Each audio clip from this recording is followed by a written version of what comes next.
Kiharo kia Olenguruoni kiria kiri gicigo-ini kia ubunge gia Kuresoi ya muhuro gikoretwo gitiganiirio kwa ihinda ria makiria ma miaka 13 na gutiga aikari a mwena uyu matari na mwihoko wa gwakirwo kiharo kiu. Riu mwihoko wao ukiriruka weru thutha wa waki wakio kurugurio muthenya wa ira. Kiharo giki gikihuthika kaingi ni ateng'eri aria maumite mwena uyu na riu waki ugitanywo kwambiriria ihinda-ini o riothe ugitongorio ni maabitha a mbiraru ta uria minista wa urangiri wa mihaka Soipan Tuya aniriire hindi ya igongona ria kuruguria waki wa kiharo kiu.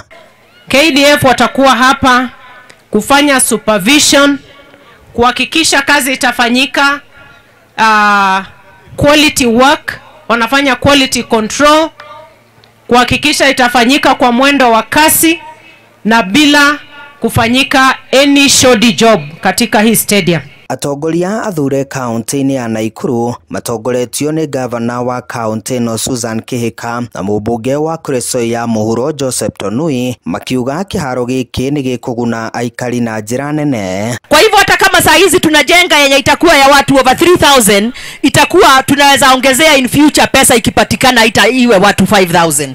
Hii stadium will be a game changer.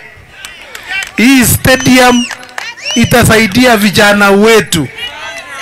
Hii stadium itasaidia hata wazee na wakina mama wote. Kiraniro giki giakinyanira athaki mwena uyu ni megukorwo na gitumi gia kuruhia handu-ini ha Inooro TV kuma Olenguruoni gicigo-ini kia ubunge gia Kuresoi ya muhuro kaunti-ini ya Naikuru. Ni njitagwo Joel Kimani wa Njogona.